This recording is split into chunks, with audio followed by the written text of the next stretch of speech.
एक बार फिर से आपका स्वागत है आपके अपने YouTube channel district computer education centre में। दोस्तों, हम आपके लिए रोज़ाना 35 प्रश्नों की टेस्ट सीरीज़ लेके आते हैं और हम आशा करते हैं कि आप ये टेस्ट सीरीज़ आपको बहुत पसंद आ रही होगी और ये आपके परीक्षा में बहुत सहायक होगी, क्योंकि जो 35 प्रश्नों की को हम चुन चुन कर आप लोगों के लिए लेके आते हैं तो वो आपके सभी एग्ज़ाम में बहुत इंपॉर्टेंट है। RSCET एग्ज़ाम क्या, वो कंपटीशन के कोई भी एग्ज़ाम हो जिसमें कंप्यूटर से रिलेटेड क्वेश्चन आते हैं, ये सभी जगह काम आ सकते हैं। और साथ ही मैं हमारी डिस्ट्रिक्ट कंप्यूटर की टीम को भी धन्यवाद देना चाहूँगा, जो आपके लिए ऐसे प्रश्न चुन चुन के आपके लिए लेके आती है। चलो, तो आज अपन बढ़ते हैं अपने पहले प्रश्न की तरफ। प्रश्न नंबर 1, MS वर्ड 2010 में गटर किससे संबंधित है? जो गटर मार्जिन होता है वो किससे संबंधित है? तो दोस्तों, मैंने आपको पहले ही बताया था, ये होता है किससे संबंधित? आंसर होगा इसका सी, मार्जिन। आपके पेज में 4 तरह के मार्जिन होते हैं, टॉप, बॉटम, लेफ्ट, राइट। एक 5वें नंबर का होता है जिसे कहते हैं गटर मार्जिन, और वो बाइंडिंग के लिए काम आता है या फिर बंधन पक्ष के लिए काम आता है। जैसे आपने कोई रिसिप्ट बुक देखी होगी, रिसिप्ट काटने के बाद भी कुछ हिस्सा पेपर का आपके उसमें बाइंडिंग में रह जाता है, उसी को कहते हैं गटर मार्जिन। याद रखिएगा दोस्तों। क्वेश्चन नंबर 2, ईमेल में क्लाइंट में इनबॉक्स का क्या काम होता है? जैसे ही आपको कोई मेल करता है वो कहाँ जाता है?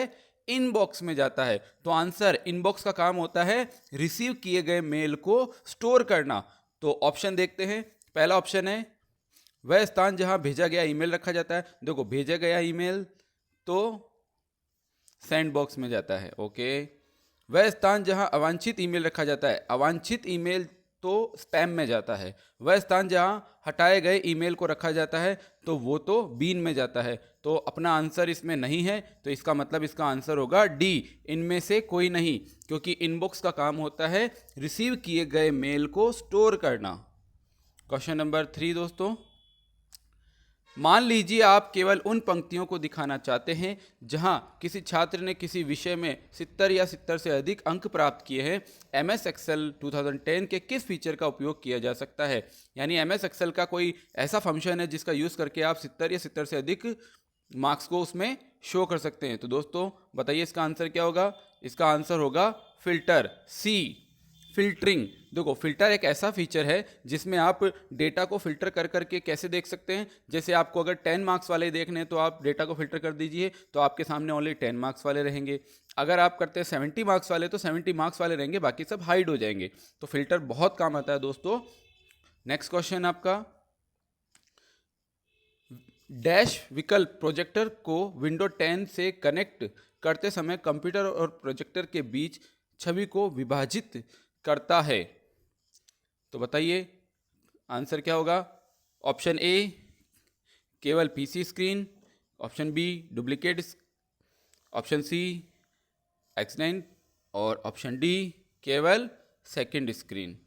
तो बताइए दोस्तों क्या हो सकता है इसका? इसका जो आंसर होगा वो होगा सी, एक्सटेंड।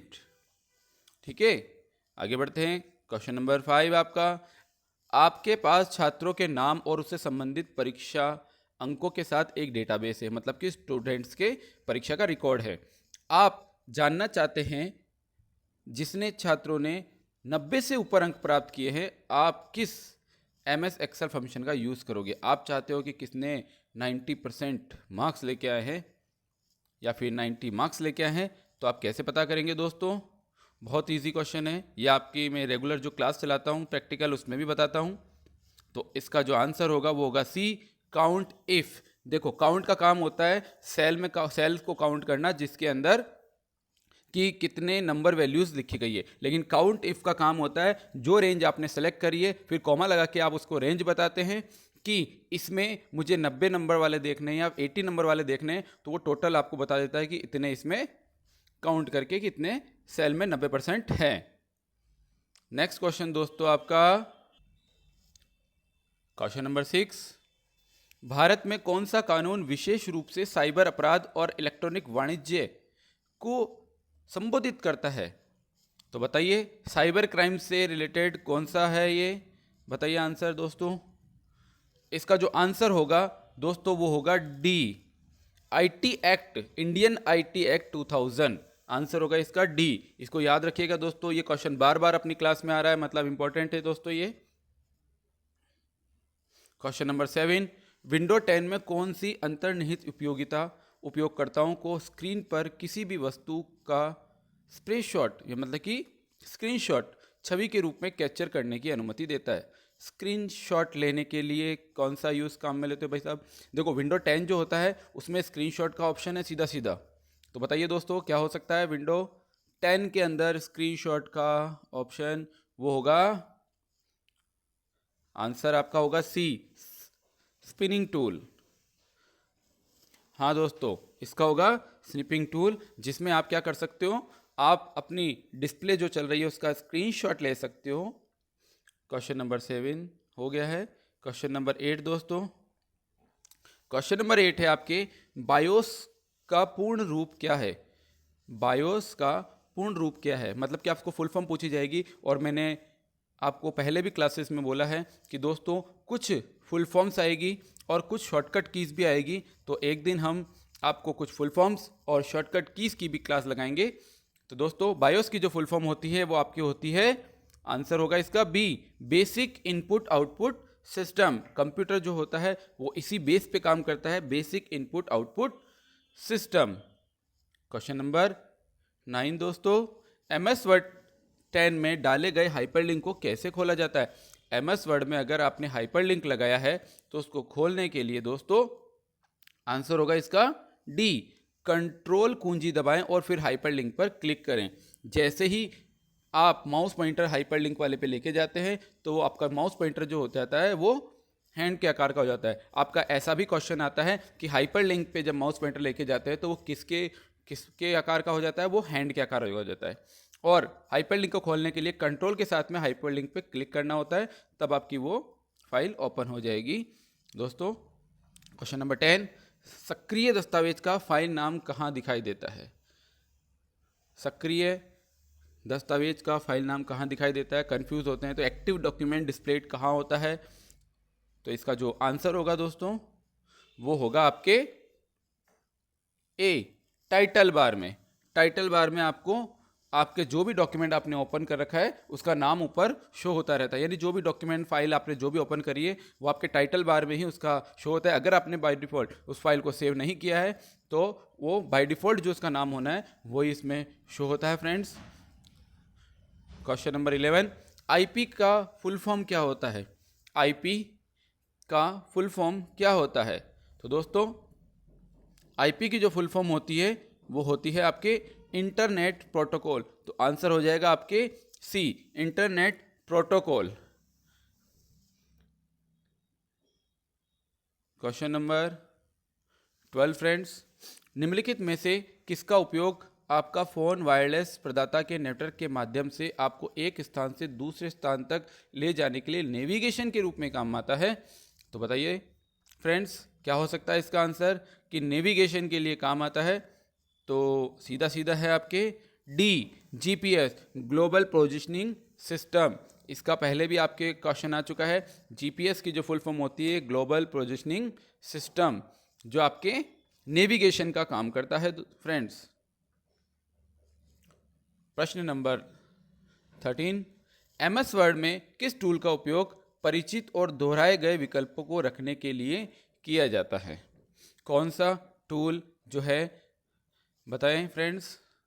इसका जो सही आंसर होगा वो होगा आपके quick access tool bar. MS Word में किस टूल का उपयोग परिचित और दोहराए गए विकल्पों को रखने के लिए किया जाता है? वो होता है क्विक एक्सेस टूल बार, जो आपके टाइटल बार में ही ऊपर शो होती है, quick access tool bar. Question number 14, email attachment क्या है? दोस्तों ये नॉलेज के लिए भी बहुत अच्छा प्रश्न है कि ईमेल के साथ अटैचमेंट क्या है। यानी ईमेल के साथ अगर आप कोई फाइल, ऑडियो, वीडियो या फिर कोई डॉक्यूमेंट सेंड करते हो उसी को बोलते हैं अटैच करना। तो वो अटैचमेंट क्या होगा? तो इसका आंसर होगा आपके बी, एक ईमेल के साथ भेजा गया दूसरे प्रोग्राम द्वारा निर्मित अलग दस्तावेज।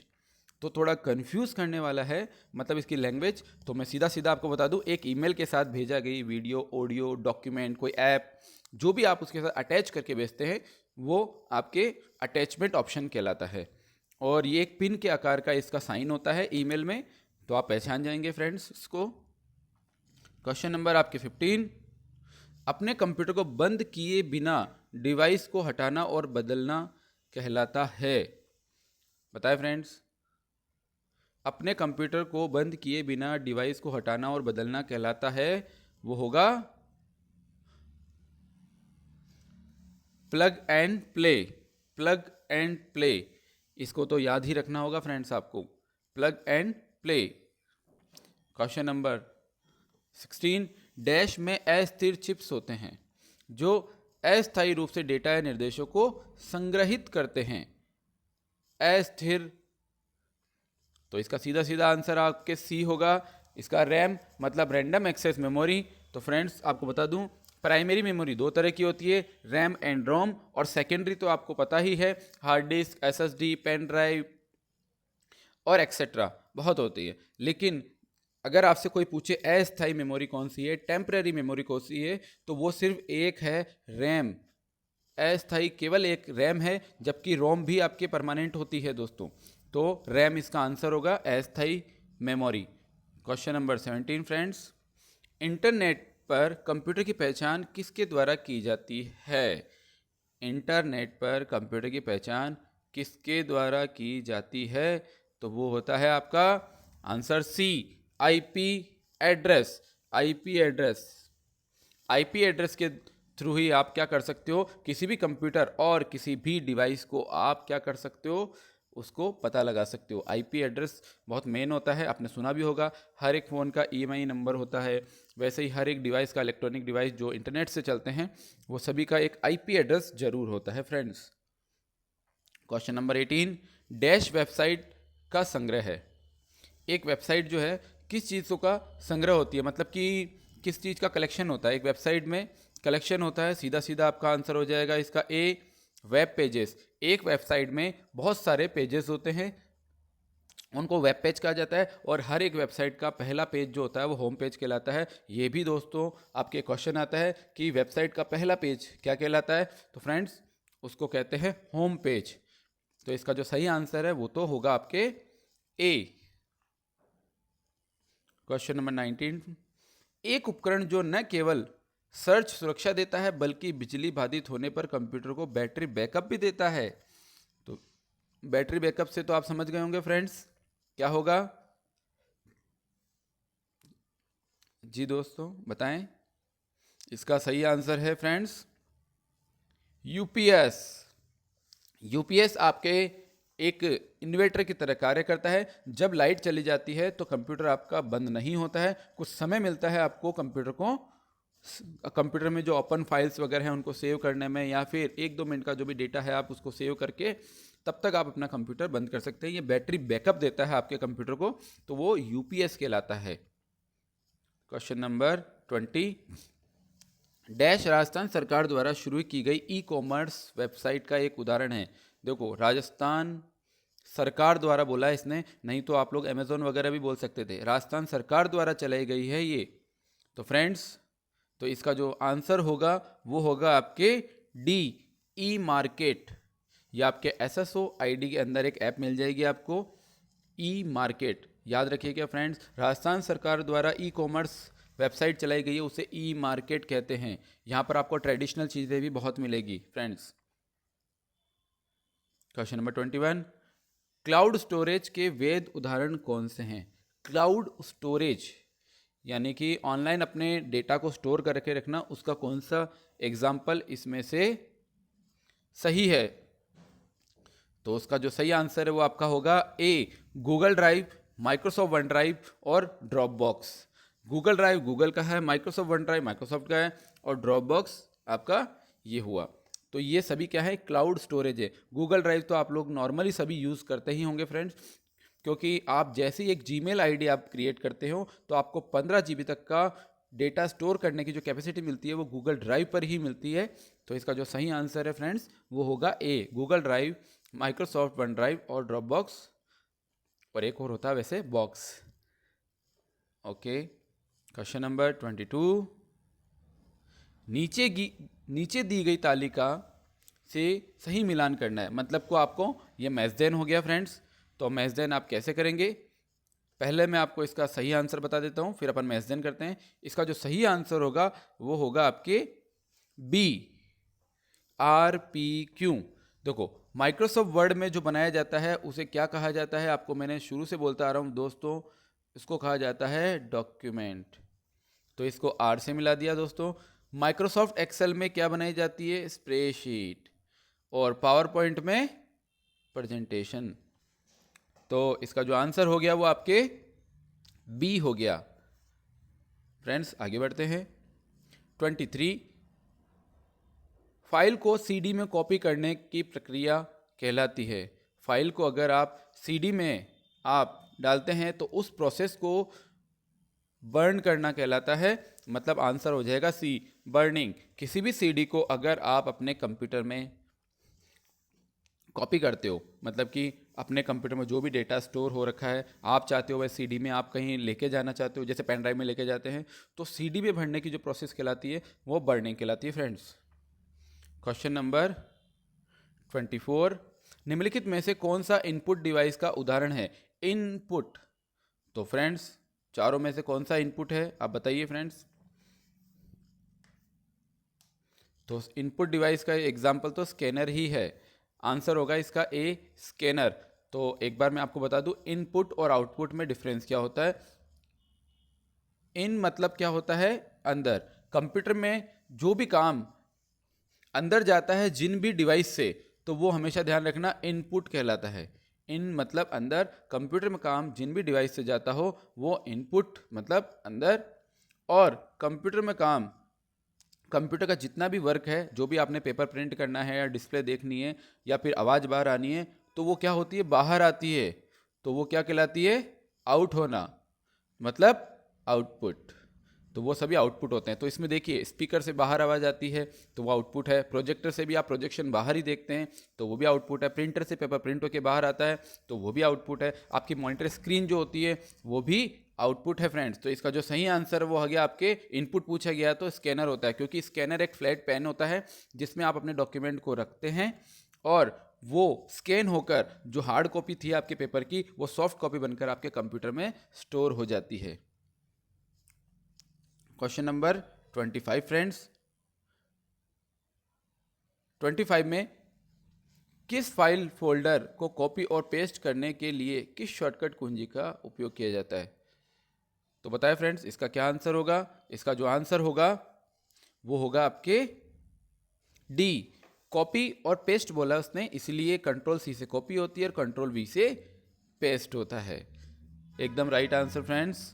क्वेश्चन नंबर 26, डैश चार्ट एक कॉलम चार्ट के समान है, केवल अंतर यह है कि डेटा को दिखाने के लिए क्षैतिज रेखाओं के बजाय ऊर्ध्वाकार रेखाओं का प्रयोग किया जाता है उसमें। तो फ्रेंड्स इसका जो आंसर होगा वो होगा आपके बार चार्ट। बार चार्ट इसका सही आंसर होगा। अगर ऊर्ध्वाकार रेखाओं का यूज आ जाए उसमें कोई भी क्वेश्चन में तो समझ जाना वो बार चार्ट की बात कर रहा है। क्वेश्चन नंबर 26 भी हो गया friends. Question number 27, MS word 2010 में स्ट्राइक थ्रू फॉन्ट इफेक्ट का क्या यूज़ होता है। स्ट्राइक थ्रू, जब हम वर्ड की क्लास लेते हैं तो आपको छोटे छोटे क्वेश्चन आपको उसी में ही बता देते हैं। उन्हीं में से एक ये क्वेश्चन है, वर्ड के होम में ही ऑप्शन आ जाता है स्ट्राइक थ्रू, जो टेक्स्ट में को बीच में से कट करने का काम करता है। तो देखते हैं, ये चयनित टेक्स्ट के ऊपर एक रेखा खींचता है। ओके, ये चयनित टेक्स्ट के मध्य से होकर एक रेखा खींचता है। तो सही आंसर दोस्तों यही होगा बी, ये चयनित टेक्स्ट के मध्य से होकर रेखा खींचता है, मतलब कि मिड में से उसको कट करता है। इसका सही आंसर होगा आपके बी। क्वेश्चन नंबर 28, निम्नलिखित में से कौन सा कथन फाइल के संबंध में गलत है। फ्रेंड्स फाइल के संबंध में गलत है तो इसका जो सही आंसर है वो होगा आपके डी, फाइल एक ही नाम या एक ही एक्सटेंशन साझा कर सकती है लेकिन दोनों नहीं। यानी फाइल एक ही नाम एक ही एक्सटेंशन साझा कर सकती है, मतलब शेयर कर सकती है, दोनों नहीं कर सकती है। ओके, तो इसका जो सही आंसर होगा आपके वो होगा डी। एक बात और बता दूं, एक ही जगह आप सेम नाम की फाइल स्टोर नहीं कर सकते। ये उसी से संबंधित है, जैसे आप डेस्कटॉप पे अपने ललित नाम का कोई फोल्डर बनाया है, वापस आप एक बार ललित नाम का फोल्डर बनाते हैं तो वो उसको सेम नाम से स्टोर नहीं होने देगा friends. Question number 29, dash domain नाम को आईपी पते में अनुवादित करता है जिसे कंप्यूटर और राउटर समझते हैं। तो बताइए फ्रेंड्स, इसका क्या होगा। डैश डोमेन नाम को आईपी पते में अनुवादित करता है जिसे कंप्यूटर और राउटर ही समझ सकते हैं। तो बताइए फ्रेंड्स, इसका क्या आंसर होगा क्वेश्चन नंबर 29 का। 29 का जो आंसर होगा वो होगा बी, डोमेन नेम सिस्टम, जिसको DNS कहते हैं। डोमेन नेम सिस्टम भी बोल सकते हो, डोमेन नेम सर्वर भी आप इसको बोल सकते हैं। डोमेन, इसका सही आंसर होगा वो होगा डोमेन। प्रश्न नंबर 30, आप MS वर्ड 2010 में पोर्ट्रेट और लैंडस्केप लेआउट के बीच पेज को स्विच कर सकते हैं। तो फ्रेंड्स, क्या आंसर होगा इसका। इसका आंसर होगा ए, ओरिएंटेशन शॉर्टकट का उपयोग करके। ओरिएंटेशन क्या होता है। ओरिएंटेशन दो तरह के होते हैं, पोर्ट्रेट और लैंडस्केप। पोर्ट्रेट में पेपर खड़ा रहता है एकदम स्ट्रेट, और लैंडस्केप में ऊर्ध्वाकार हो जाता है आपका। जी, तो आपसे अगर क्वेश्चन पूछा जाए कि ओरिएंटेशन कितने प्रकार के होते हैं, वो दो तरह के होते हैं, और वो दो भी कौन से, portrait and landscape. Question number 31, आप कैसे सत्यापित कर सकते हैं कि कोई वेबसाइट डेटा संचारित करने के लिए सुरक्षित कनेक्शन का उपयोग कर रही है या नहीं। तो फ्रेंड्स, इसका जो सही आंसर है वो होगा आपके ए, ब्राउज़र विंडो में पैडलॉक या वेब पते की शुरुआत में HTTPS देखें। कोई भी अगर आप वेबसाइट रन करते हैं फ्रेंड्स, तो मैं साइबर सिक्योरिटी के तौर पर भी आपको बता रहा हूँ, कोई भी अगर वेबसाइट अगर आप सर्च करते हैं और रन करवा लेते हैं तो HTTPS अगर है तो वो एकदम सिक्योर है। इस S का मतलब होता है इसमें सिक्योर। HTTPS का मतलब तो आप जानते हैं, हाइपर टेक्स्ट ट्रांसफर प्रोटोकॉल, और S मतलब होता है सिक्योर। तो इसका जो सही आंसर है वो ए होगा, ब्राउज़र विंडो में पैडलॉक और वेब पते की शुरुआत में HTTPS होगा। प्रश्न नंबर आपका 32 फ्रेंड्स, प्रेजेंटेशन डैश का संग्रह है। देखो, प्रेजेंटेशन में तो स्लाइड्स ही होती है, आंसर होगा इसका डी, स्लाइड्स। बहुत सारी स्लाइड्स मिलकर प्रेजेंटेशन रेडी करती है। प्रश्न नंबर आपका 33, वायरस, ट्रोजन, हॉर्स और worm. Question number 33 friends, virus, Trojan horse और वर्म्स हैं, क्या हैं ये। तो फ्रेंड्स, इसका जो सही आंसर होगा वे है ये है कि कंप्यूटर सिस्टम को नुकसान पहुंचाने में सक्षम है ये। यानी वायरस क्या होता है, कंप्यूटर को नुकसान पहुंचाता है, अवांछित नुकसान पहुंचाता है। तो इसका जो सही आंसर होगा वो ए होगा, कंप्यूटर सिस्टम को नुकसान पहुंचाने वाला होता है ये। क्वेश्चन नंबर 34, निम्नलिखित में से किस कंप्यूटर सिस्टम घटक की संसाधन बटन की भूमिका होती है। निम्न में से किस कंप्यूटर सिस्टम घटक की संसाधन बटन की भूमिका होती है। तो इसका जो सही आंसर होगा फ्रेंड्स वो होगा आपके बी, ऑपरेटिंग सिस्टम। संसाधन बटन, देखो संसाधन की बात कर रहा है, मतलब कि रिसोर्सेज मैनेजमेंट की ही बात कर रहा है ये, और कोई अलग नहीं है। हिंदी में आप कंफ्यूज नहीं तो होइएगा। ऑपरेटिंग सिस्टम का यही काम होता है, सभी हार्डवेयर या कंपोनेंट्स का रख रखाव करना, ध्यान रखना, इसी का ये काम होता है। क्वेश्चन नंबर आपका 35, लास्ट क्वेश्चन है फ्रेंड्स, ये तो सभी को आता होगा। आधार कार्ड नंबर में कितने अंक होते हैं फ्रेंड्स। आधार कार्ड नंबर में कितने अंक होते हैं। सिंपल क्वेश्चन, आंसर होगा इसका बी, 12 नंबर्स का आपका आधार कार्ड नंबर होता है। तो फ्रेंड्स, अपने 35 प्रश्न पूरे हुए हैं। एक चीज़ और बताना चाहूँगा, अगर आप वर्ड एक्सेल से रिलेटेड क्वेश्चन में कंफ्यूज होते हैं तो मैं आपको एक और बताता हूँ ट्रिक, कि वर्ड, एक्सेल और पावर पॉइंट, वर्ड में बनने वाली फाइल को डॉक्यूमेंट कहते हैं, एक्सेल में बनने वाली फाइल को वर्क बुक कहते हैं, और पावर पॉइंट में बनने वाली फाइल को प्रेजेंटेशन कहते हैं। जब आप वर्ड स्टार्ट करते हैं तो वर्ड की फाइल का बाय डिफ़ॉल्ट जो नाम होता है वो डॉक्यूमेंट 1 होता है। ये इससे रिलेटेड क्वेश्चन आते हैं फ्रेंड्स। वर्ड की फाइल का बाय डिफ़ॉल्ट जो नाम होता है डॉक्यूमेंट 1 होता है, एक्सेल की फाइल का बाय डिफ़ॉल्ट नाम बुक 1 होता है और पावर पॉइंट की फाइल का बाय डिफ़ॉल्ट जो नाम होता है वो होता है प्रेजेंटेशन 1। और फ्रेंड्स, वर्ड में होते हैं पेजेस, एक्सेल में होती है शीट्स और पावर पॉइंट में होती है स्लाइड्स। तो इसी तरीके के क्वेश्चन मैं आपको 35 क्वेश्चन के अलावा भी बताता रहूँगा फ्रेंड्स। मैं आशा करता हूँ आपकी तैयारी बहुत अच्छी चल रही होगी। फ्रेंड्स, आप हमारी वीडियो को देखने के साथ साथ लाइक भी करें और सब्सक्राइब करें। आपके लाइक और सब्सक्राइब से भी हम भी मोटिवेट होते हैं कि हमारी टीम जो आपके लिए चुन चुन कर ये प्रश्न लेके आती है, तो वो भी मोटिवेट होते हैं कि हमारे यूज़र्स वगैरह ने हमको क्या किया है, लाइक किया, तो हम और अच्छे से उनके लिए तैयारी करके लाएं। ओके, धन्यवाद दोस्तों।